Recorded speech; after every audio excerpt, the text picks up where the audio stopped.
Shalom, sahabat Saat Teduh Malam Wilayah 4 Gereja Toraja. Saya, Pendeta Ian Sampebuntu, melayani sebagai Sekretaris LPI Wilayah 4 dan sebagai Pendeta Tugas Belajar Gereja Toraja. Bahagia sekali bisa jumpa melalui program Saat Teduh Malam Wilayah 4 saat ini. Salam sehat, kuat iman, Gereja Toraja satu dalam pelayanan.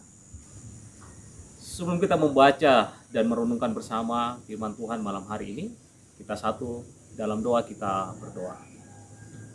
Bapa Surgawi, kami bersyukur Tuhan beri kami ruang dan waktu untuk kami bersama-sama mendengar dan merenungkan kebenaran firman-Mu. Kuasa Roh Kudus itu yang memberikan kami hikmat dan pengertian, supaya perenungan malam hari ini menjadi perenungan yang berkenan bagi Tuhan. Amin. Firman Tuhan yang akan kita baca dan renungkan malam hari ini dari Bilangan pasal 13 ayat yang ke-30 sampai dengan ayat yang ke-32. Firman Tuhan berkata, namun Kaleb menyuruh mereka yang ada di hadapan Musa untuk diam. Lalu Kaleb berkata, kita harus pergi ke sana dan menduduki negeri itu, sebab kita akan sanggup mengalahkan negeri itu. Namun mereka yang pergi bersama dia berkata, kita tidak akan mampu menyerang orang-orang itu. Mereka jauh lebih kuat daripada kita. Demikianlah mereka menyampaikan laporan yang mengecilkan hati umat Israel tentang negeri yang mereka intai. Mereka berkata, negeri yang kami intai itu penuh dengan orang-orang kuat. Semua orang yang kami lihat di sana berperawakan besar. Demikianlah firman Tuhan. Amin. Firman. Shalom. Selamat malam Bapak Ibu Saudara-saudara yang baik hatinya. Saya percaya pada umumnya semua orang ingin berubah. Dan jika kita bertanya, mengapa pada umumnya orang ingin merasa berubah? Jawabnya hanya satu. Karena mereka tidak bisa berubah. Itulah sebabnya ada banyak orang terbawa oleh agama-agama baru. Agama-agama baru yang saya maksud di sini adalah banyak orang mengikuti seminar-seminar serta pengajaran tentang bagaimana setiap orang berubah atau dapat berubah. Tapi mungkin ada yang memandang saya dan berkata, tapi Pak, apakah betul orang tidak bisa berubah? Mari kita pikirkan bersama. Saya punya seorang teman. Dia seorang pria dan telah mengunci diri di kamar berapa tahun lamanya. Bahkan berharap bisa keluar. Bahkan berpikir ingin punya pekerjaan. Jadi dia ingin berubah. Tapi persoalannya dia takut meninggalkan kamar. Kalau dia berusaha untuk melangkah keluar, satu langkah saja sudah membuat jantungnya berdebar-debar dan lengan serta kakinya itu menjadi goyah. Apa yang teman saya alami ini sejenis neurosis atau rasa panik. Dia ingin berubah, tapi tidak bisa berubah. Kalau begitu kira-kira apa alasan teman saya ini tidak bisa keluar? Pikiran kita bisa jadi membawa kita ke arah beberapa alasan. Mungkin karena dia punya trauma, hubungannya dengan orang tua kurang bagus, dia dianiaya oleh orang tuanya dan tumbuh dewasa tanpa pernah merasakan kasih sayang. Atau dia dirundung di sekolah atau di tempat kerja dan sebagainya. Atau mungkin ada yang berpikir, mungkin waktu kecil dia terlalu dimanja, Pak Pendeta, atau dia tidak bisa menghadapi kenyataan. Dan sebagainya. Kalau apa yang saya sebutkan tadi ada dalam pikiran kita, itu berarti kita seolah-olah mau mengatakan bahwa ada sebab sebelum akibat. Atau dengan kata lain, siapa aku sekarang itu efek ditentukan oleh kejadian-kejadian di masa lalu. Sebab. Tapi saya mau bilang kepada kita yang telah terbangun dengan pola pikir seperti ini, bahwa kalau kita berfokus hanya pada sebab-sebab di masa lalu dan mencoba menjelaskan berbagai hal semata-mata melalui hubungan sebab akibat, akhirnya kita akan tiba pada determinisme atau paham yang menganggap setiap kejadian atau tindakan baik yang menyangkut jasmani maupun rohani merupakan konsekuensi kejadian sebelumnya dan ada di luar kemauan atau di luar kendali. Atau dengan kata lain, orang seperti ini akan memiliki pola pemikiran bahwa masa kini dan masa depan kita sudah diputuskan oleh kejadian-kejadian di masa lalu dan tidak dapat diubah. Tapi bagi saya, untuk bisa berubah, tidak perlu lagi kita memikirkan sebab atau mencari-cari sebab yang sudah berlalu. Tapi carilah apa tujuan hidup kita saat ini. Dalam kasus teman saya tadi, mengapa dia tidak mau keluar? Karena dia merasa tidak aman. Dia menciptakan kondisi kecemasan dalam dirinya. Atau dengan kata lain, temanku itu sudah bertujuan untuk tidak pergi keluar dan dia menciptakan keadaan cemas dan takut sebagai sarana untuk mencari tujuan itu. Atau untuk mencapai tujuan itu. Temanku itu telah menciptakan gejala-gejala cemas, takut pada dirinya. Tujuannya apa? Ya supaya tidak keluar. Supaya dia tidak keluar. Itulah yang kita lihat dari ke-10 orang pengintai yang diperintah mengintai tanah Kanaan. Supaya mereka tidak masuk ke tanah Kanaan. Dia menciptakan kecemasan, ketakutan dengan menyampaikan kabar busuk kepada orang Israel. Dengan berkata, penduduk negeri itu memakan penduduknya, orangnya berperawakan tinggi-tinggi, orang-orang raksasa dan melihat diri kami seperti pelalang. Ayat 33. Jadi jelas ini tidak ada hubungannya dengan sebab masa lalu, tapi pada tujuan. Mereka menciptakan kecemasan, ketakutan, karena memang tujuannya tidak mau masuk tanah Kanaan. Dan banyak orang yang selalu memandang hidupnya kini dengan menjadikan peristiwa atau pengalaman pahit masa lalu mereka menjadi penyebabnya. Sehingga membuat mereka enggan untuk melangkah. Takut untuk melangkah. Sehingga tidak terjadi perubahan apa-apa di dalam hidupnya. Jadi, kebanyakan orang dalam hidupnya sebenarnya tidak bisa berubah. Bukan karena memang mereka tidak bisa berubah, tapi karena memang mereka yang tidak mau berubah. Tujuannya sudah dia tetapkan, tidak mau berubah. Sama seperti 10 orang pengintai itu. Mereka tidak mau masuk tanah Kanaan, karena itu mereka menceritakan kabar busuk. Ke-10 pengintai ini merupakan gambaran orang-orang yang lebih fokus pada tantangan, perasaan, penglihatan, pikiran buruk yang dia ciptakan supaya tujuannya tercapai. Tidak mau masuk tanah Kanaan. Dan karena itu tidak mau berubah. Mestinya fokus mereka pada tujuan janji penyertaan Tuhan dalam hidup mereka.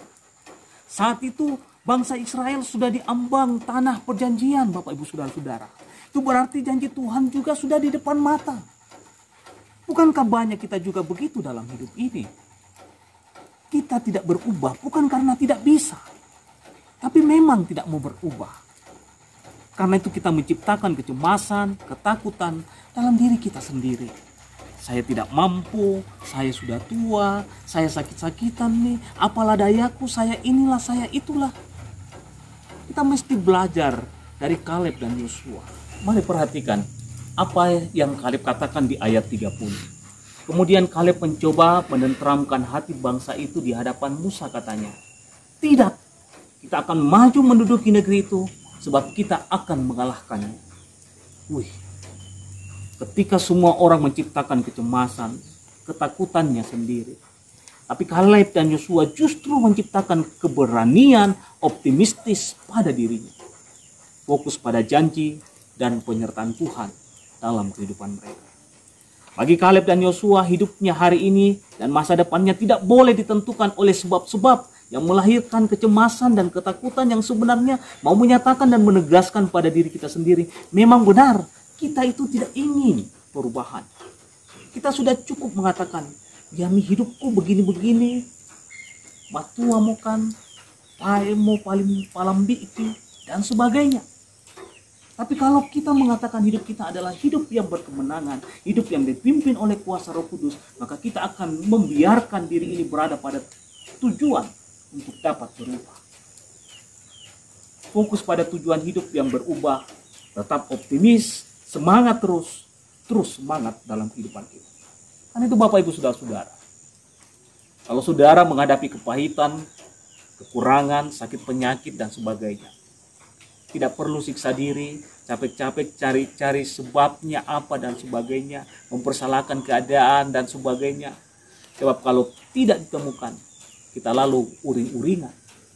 Tapi fokuslah hari ini, tujuan hidup kita itu apa, Bapak Ibu.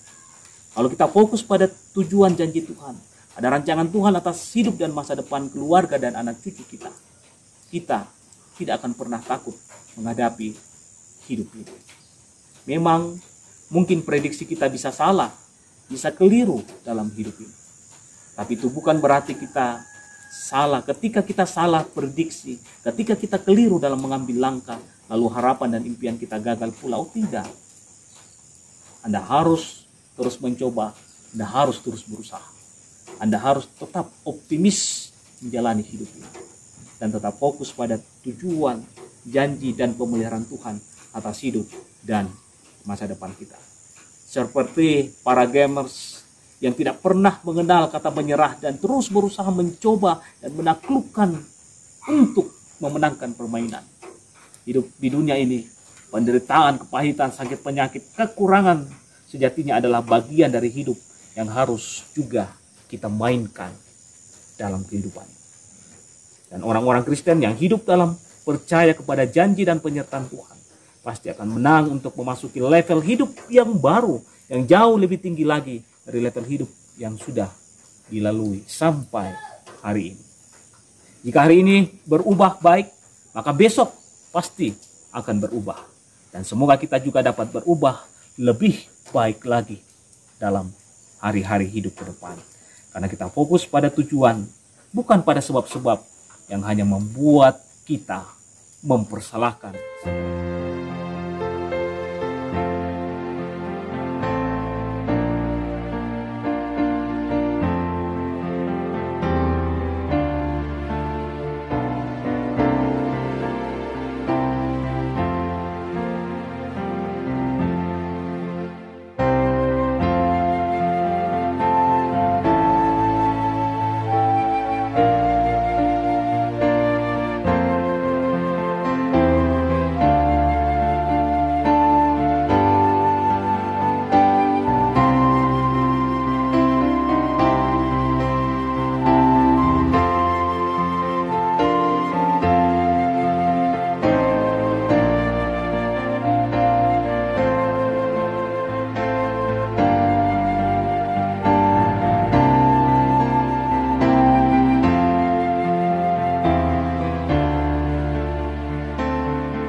Segala hal. Mari Bapak Ibu Saudara-saudara, sahabat Sate Malam Wilayah 4 Gereja Toraja, kita satu dalam doa malam. Kita berdoa. Bapa terpuji Engkau Tuhan, kami percaya sepanjang hari ini Tuhan telah pelihara, Tuhan juga tuntun. Tuhan memberkati segala hal yang kami perjuangkan, segala hal yang telah kami doakan, segala hal yang kami rancangkan. Kiranya Tuhan telah selaraskan dengan rancangan damai sejahtera-Mu yang memberikan hari depan penuh harapan. Malam telah menjadi bagian dalam kehidupan kami Tuhan. Saatnya kami mensyukuri banyak hal yang telah Tuhan hadirkan. Kami belajar, kami menikmati banyak berkat Tuhan. Kami belajar juga untuk dapat berbagi berkat dengan orang lain. Pun kami belajar tentang kebaikan-kebaikan dan rahmat Tuhan atas hidup dan masa depan kami hari ini. Biarlah malam ini Tuhan, syukur kami naikkan. Dan kami boleh beristirahat dalam penyertaan dan pemeliharaan Tuhan. Kami percaya jika esok hari Tuhan beri kami napas kehidupan, anugerah kehidupan, di hari yang baru itu, Tuhan pasti juga memberikan penyertaan dan pertolongan-Nya atas hidup dan masa depan kami. Ini doa kami Tuhan, ini syukur kami. Ini pengharapan iman kami yang kami naikkan hanya dalam satu nama. Yesus Kristus itulah Tuhan dan Juru Selamat kami yang hidup. Amin. Demikianlah perjumpaan kita malam hari ini. Salam sehat, kuat iman, Gereja Toraja satu dalam pelayanan. Tuhan Yesus sayang kita semua. Amin.